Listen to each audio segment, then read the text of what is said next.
secretary as soon as he's turned on the TV to call the roll.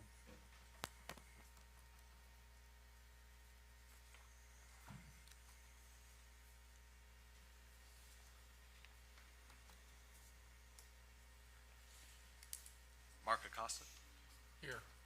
Nancy Burkhart, Here. Rick Ferris, Here. Scott Baldwin. Here. Ordinarily, we would approve the minutes right now, but due to technical problems, we don't have the minutes for last month, so we'll postpone that till next month. Next item on the agenda is renewals. Bad Apple Max, Steve Buchanan, Sedum Contracting, Glenna Hanks Wade, and Corey Hankins have all paid their renewal fees, no complaints. I move we approve all these conditional uses. Do we have a second? And all in favor say aye. Aye. Pose no. That passes. Alota Hendren, 3169 West Black Road. That would have been a one-year renewal of a mobile home. Staff informs us that she plans to remove the mobile home, and therefore staff thinks it's best to allow this conditional use to lapse. So I don't think we need a motion on that.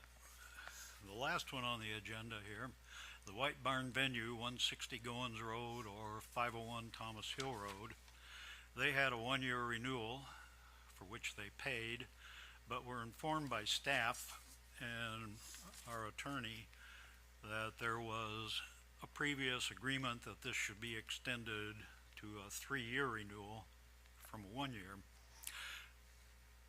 Therefore, I move that we grant the conditional use permit to the White Barn Venue for a period of 3 years. Second. All in favor say aye. Aye. Pose no. That one is renewed. Now moving on to our agenda, per our new rules, we'll be considering table applications first. And the first one on that agenda, or the only one, is Carrie Tucker, 2713 Basswood Drive. That's R8, a conditional use permit for an in-home daycare. Is there someone in the audience? Yes, ma'am. If you come on up to the podium and give your name and address for the record, please. It's Carrie Tucker. It's 2713 Basswood Drive, Madison, Indiana. And could you explain to the board what you need to do or are trying to do here with this Well, actually, application? I've provided childcare in my home for 30 years. I've been licensed by the state of Indiana for 28 years. And this is the first time that I've heard that I needed a conditional use permit in order to maintain that license. Well, it's probably a requirement under the zoning ordinance.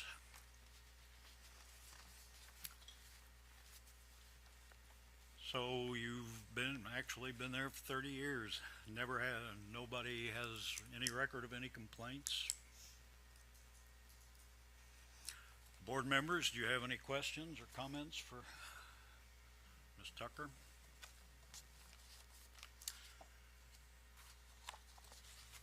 No. I asked the attorney, do you think in this case, since she's been there for 30 years, that we could make a motion to suspend the rules to read the conditional use findings of fact and just simply make a motion? I don't see a problem with that. And I move that we suspend the rules for reading of the findings of fact and move on to a motion. Second that. We have a roll call. Mark Acosta, Yes. Nancy Burkhart, Yes. Rick Ferris, Yes. Scott Baldwin. Yes. So board members, would one of you like to make a motion? I move we approve a conditional use permit for 2713 Basswood Drive for a period of 5 years. And let the record note, I say that because she's been in business for so long with no complaints. That's my motion. Do we have a second? I'll second that. And a roll call. Mark Acosta, Yes. Nancy Burkhart, Yes. Rick Ferris, Yes. Scott Baldwin. Yes. Well, ma'am, you have your conditional use. Thank you. You can, after the meeting, you can talk to the staff and they'll tell you how it will come and so forth. Okay, All right, thank you. thank thank you. Next item on the agenda. Whoops. Under new applications, the Albertson Investment Group. This is a conditional use permit for a short-term rental seasonal home located at 1017 Park Avenue, and that's Historic District Residential. Would someone in the audience like to come and present to the board what you want to do? Hey, good evening, everyone. And could you give your name and address for the record, please? Chris Albertson, Scottsburg, Indiana. The address is 390 South Gardner Street. And could you explain to the board what you're doing?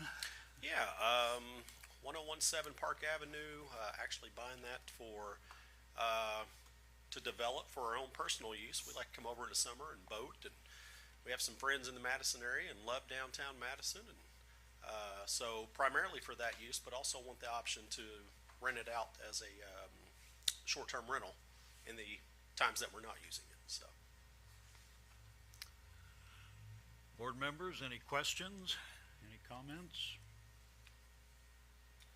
You have a set of rental guidelines. I don't have them printed out. I'm happy to email it to the board. I actually have it pulled up on the laptop. Have you been in this business before? Is this your first time doing that? This would be my first time. I do have some rentals over in Scottsburg, single-family homes, some commercial rentals over in that area. So I've been in the rental business for a while, but nothing as far as short-term rentals. House rules for that: 6 guests maximum, no pets, no smoking. Check-in times 3 p.m., check-out 11 a.m. No parties or events. Quiet hours between the times of 10 p.m. and 8 a.m. and a maximum of 4 vehicles in the designated parking area. There are the basic rules that I have at the moment. And you've got enough parking for that? Yes, there will be. We're pouring a concrete driveway there now, so. Any other questions or comments, board members? Yeah, I would ask that you email a copy of those house rules, to, Mr. Patterson. Sure, absolutely. And if there's anything that needs added to that you guys can think of that would be beneficial to having in place, I'm open to suggestions on that as well, so. The only thing I would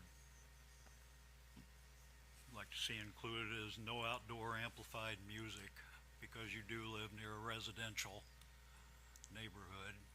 Okay. We'll make note of that. Thank you, sir. And that's kind of standard. Maintain the peace and quiet for people who own homes. Any other questions or comments, board members? I think in these applications, in the past, it mainly focused on parking and noise, really seem to be the two factors, and Sure. it sounds like that's addressed, so. Met the neighbors, Joyce, I can't think of what her last name is, lives next door, and then Neil lives on the other side of her. I think there's a pastor across the street, so definitely want to keep the neighborhood intact and peaceful for sure, so. No other questions or comments from board? Would anybody in the audience like to speak for or against this application? I'd just like to ask if this would be conditional for 1 year. Well, you come up to the podium. You can have a seat, sir. Thank you. If you'd give your name and address for the record, please. Vicki Young, I live on Park Avenue, and my question is if this would be a single year, an annual renewal on this, because it is a residential area. Generally, unless some board member has some other idea, generally these things are 1 year Okay. with a renewal, and if there are problems, then you can always lodge a Well, if those there of are us, problems, you can always lodge a complaint with staff, and most of the neighborhood seems fine with the idea, It's just that it is a residential area, has been that, and there are some rentals, but it seems like every LLC in town is trying to do something in that area now, and we don't want homes just being built to be a business. We'd like to see, families move in. I would stress what Chairman said is if there are complaints, those get addressed. They don't have to wait until that conditional use is up to be approved again. It can be addressed at the time. But if we there's all issue. want to be good neighbors. Yeah, Thank you. thank you. Would anybody else in the audience like to speak for or against this application? Board members, one last chance. Would you have anything else? Well, then I declare the hearing closed. We will move on to findings of fact. And this would be number 581 on the schedule of uses. Number one, is this you agree this is a conditional use? Valid, Mr. Acosta? Yes, it's code we use for all these applications. Ms. Ferris? Yes, I do. Mrs. Burkhart? Yes, 581 is allowed in historic district with conditional use. And that is correct, 581 is appropriate. Number two, harmonious with the general objectives of zoning ordinance, et cetera, Mr. Acosta. Yes, especially with the comprehensive plan as far as hosting visitors to the area. Mr. Ferris. Yeah, I think it fits in with the comprehensive plan and the general objectives with the city of Madison. Mrs. Burkhart. I agree with those comments. And since it is in the section 7, the official schedule of uses, it is in accordance with the zoning ordinance. Number three, harmonious, appropriate in appearance with the existing character of the general vicinity, won't change the essential character, Mr. Acosta. I agree, it will not have an impact. He seems in tune with the neighbors, not doing any weird cosmetic things with the property or going beyond that, so don't see an issue with that. Mr. Ferris. Yeah, I agree with that. I think, with the applicant wanting to use this for personal use mainly, there's a motivation there to keep the property up and maintained. Mrs. Burkhart. I agree, I don't think it's gonna change the essential character. I know there's several around my area where we live in, and it hasn't changed the character of the neighborhood. And it seems to be, so far, we have not seen evidence that these kind of things have changed the neighborhoods in which they're located, so I think that's met. Number four, hazardous, disturbing to neighboring uses, Mr. Acosta. No, I think if the house rules are followed, there'd be no issues with that. Mr. Ferris. Yeah, I agree as well. I think, we've done a good job enforcing these rental type properties, having a set of house rules, and as long as those are followed, I don't think it's gonna cause any problems in the neighborhood. Mrs. Burkhart. I agree with the previous comments. Subject to following rules essentially about quietness. I think that one's met. Number five, this is the one, are there utilities and so forth, Mr. Acosta. Yeah, it's an existing structure, existing home, well served already. Mr. Ferris. Yeah, I mean, the property is located in an area that's already served adequately, and there's no increase in demand for services, so I don't see any reason why this wouldn't meet all the requirements. Mrs. Burkhart. I agree, I think it meets all the requirements listed. And it's part of the greater downtown, so it's adequately served by all those necessary utilities. I think that one's met. Number six, this is about excessive requirements at public expense detrimental to the economic welfare of the community, Mr. Acosta. No issue with this. I would say it'll have a positive effect, actually. Mr. Ferris. Yeah, I agree as well. I think, again, you've got a motivated property owner. It won't be detrimental to the economic welfare of the community. I think it'll enhance it. Mrs. Burkhart? I agree, I see no detriment. And I see no detriment, certainly. Number 7, this is about detrimental to any person's property, etc., by excessive production of traffic noise, smoke, fume, glare, odors. Mr. Acosta? Again, I think with the house rules established, that addresses that one very well. Mr. Ferris? I agree with, Mr. Acosta's comments. Mrs. Burkhart? I too agree with those comments. I don't think there's any problem with excessive production of traffic, and with house rules enforced, the other valid one would be noise. I think that one is met. Number 8, this is interfering with traffic. Mr. Acosta? I see no issue there. It sounds like the plans for the work in progress to, expand the, driveway, make sufficient parking for what they need. Mr. Ferris? Yeah, I agree. I think the, house rules will address, the number of cars allowed, which will meet the parking that's available on the property, so I don't see any issues. Mrs. Burkhart? Yes, I see no problem with interference with traffic. And I don't either, given there never has been much with density of residential buildings along there. Number 9, destruction, loss of natural, scenic, historic features. Mr. Acosta? No, I see no negative impact to that at all. Mr. Ferris? Yeah, I, again, think you've got a motivated property, owner here that, wants to maintain, all of the historic features, and, I see no issues there. Mrs. Burkhart? I see no issues, I see that them trying to enhance the features.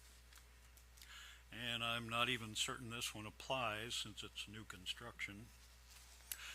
We've gone through our findings of fact.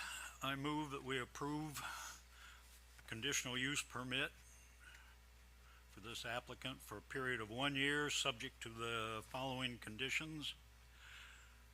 That he include quiet hours, as he stated, from 10 p.m. to 8 a.m., and that he include no outside amplified electric music of any kind.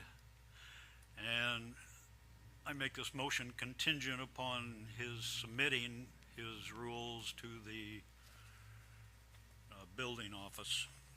That's my motion. Second. And can we have a roll call? Mark Acosta, Yes.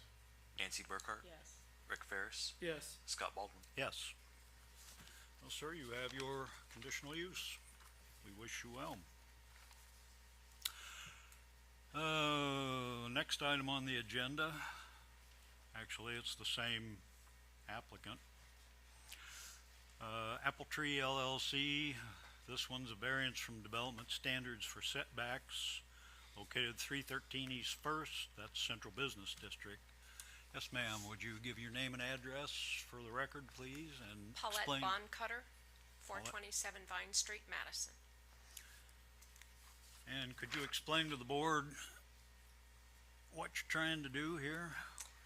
Well, the short answer is I'm trying to get the smokers out of my bar and have them a place that they can go outside, sit and have a cigarette and come back in, because I'm tired of smelling like an ashtray. So you're gonna have a no smoking inside the building? Absolutely, yeah. Now, will you have music on the outside? No, no. I do have music on the inside, but not no, I would never do that to the neighbors. Yeah, that was my concern. Yeah, no. Cause you're right next to. I really only have one neighbor to the east. The back of that building is a hillside, and then the other one is the Lytle building, which I'm sure you guys all know what's going on there, so. And as you stated in your application, your building is located hard up, right on top of the east lot line. It is, yes. And your proposed concrete pad will be up against the east lot line. Correct. And it's being done by Zach Vyers, who does a lot of work for the city. I have a question for the attorney. Since this is a variance, that's not necessarily, not like a conditional use with conditions, but in your opinion, would a motion to approve this variance including a clause about no outdoor music, would that be appropriate, or is that something that shouldn't be done? I realize this is a variance.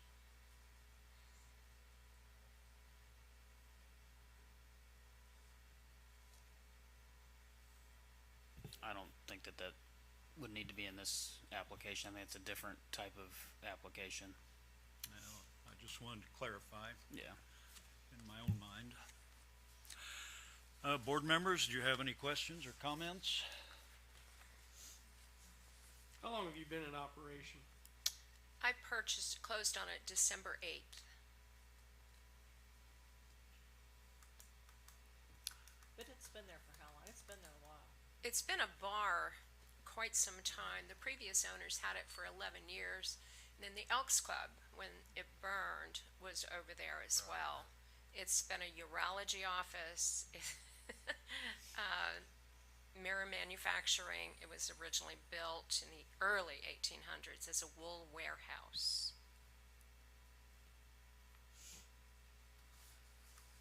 Any other questions, comments, board members? Would anyone in the audience like to speak for or against this application? In our extensive crowd here. We could have a bell and wake them all up. Yeah.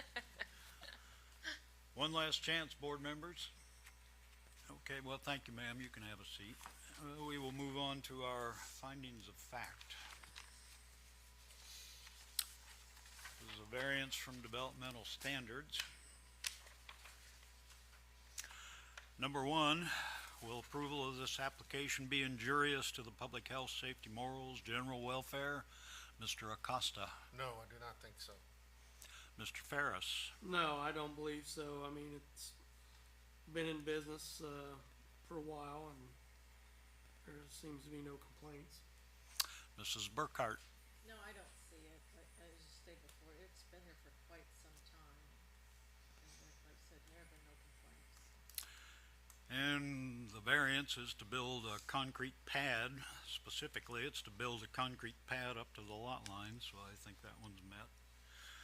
Number two, will use and value of the area adjacent to the property be affected in a substantially adverse manner, Mr. Acosta? I see no impact to the adjacent areas. Mr. Ferris? I agree. I see no reason to believe that it'll have a negative, impact on surrounding properties. Mrs. Burkhart? No, I don't think so. I don't even know if it'll even be able to be seen from the street even. It won't be. It's totally behind that building. But is there, there's a large fence there too, isn't there? Yes, there is on the east side. Yeah. And the place has, testimony indicated the place has been a bar for 11 years. I went over there and took a look, and the only thing I saw was a sign on the neighbor's chair that said no trespassing. So apparently we've heard no testimony that this is going to adversely affect anything. So I think that one's met. Number three, strict application will make practical difficulties in the use of the property. Mr. Acosta. I guess with the desire to eliminate the smoking from our environment, make a nicer environment inside, maybe draw more attendees.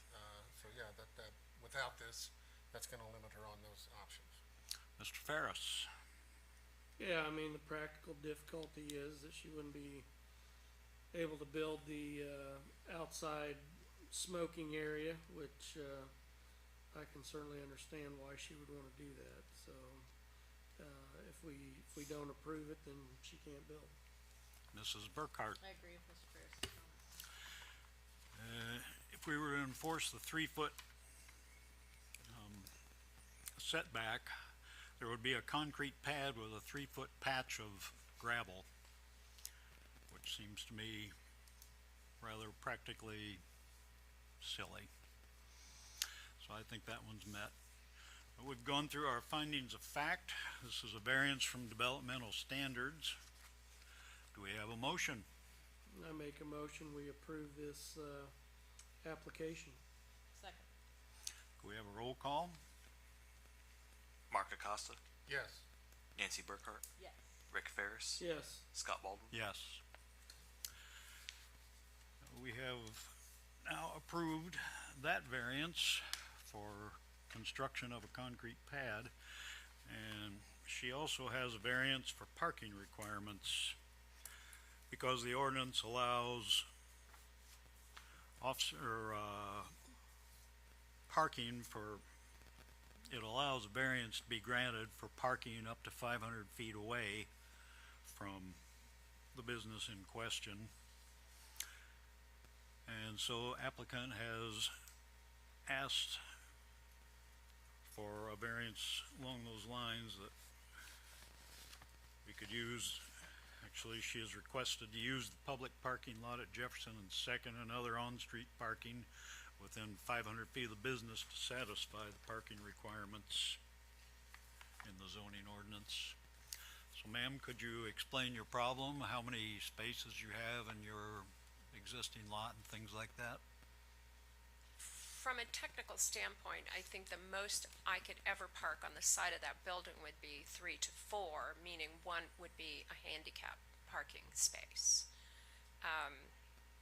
I did talk to the young man today that's gonna try to do the brew pub, and we have talked about kind of terracing beside his building and over to the west of my building to terrace like a walkway to get from that parking lot down to both of our businesses, because he's going to want that too. But as far as parking, it's never had a lot of parking. And what I'd like to do is be able to make that all golf cart parking along the side of that building and eliminate the cars per se. Do you currently have an ADA? I do not. I got a sign ready to go up. I didn't know, I just wasn't, I was a little confused as to which door would be better to do that on, the front door or the side door. They're both accessible by wheelchair, but I didn't know which one was preferable with you guys. I just didn't know, so I'll put it wherever you want me to. Any other questions, board members? I mean, for as long as that's been a bar, the parking for the patrons has always been around the street, walking from home. Yep. Same parking lot you're talking about. A lot of people park where the city's redoing this. They park there and walk. Right. So they're already using city parking. That was something I was thinking about, just what you said, that it's been there for 11 years as a bar, and apparently there have been no complaints, no issues. There's probably patrons that have their favorite spot that they park. Oh heavens, you have no idea. Just like their favorite stool. Yeah. Any other questions, comments, board members? So how did the plan commission come into this? Did she have to go to them for something? Yes, she had to go last week for approval of the parking plan, which wasn't approved. Before plan commission. Correct.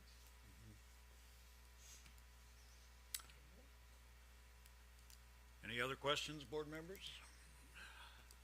I doubt the audience has any comments. Well, thank you, ma'am. You can have a seat, and we will once again go through the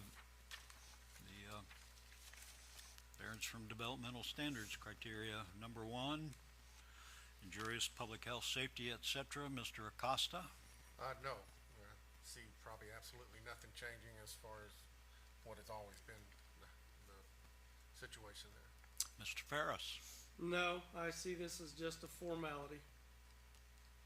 Mrs. Burkhart. I agree, I see no problem with this one. I think Mr. Ferris spoke very well.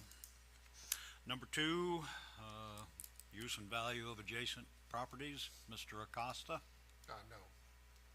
Mr. Ferris, No, I mean, it's already been in business and doesn't seem to be, any complaints on record.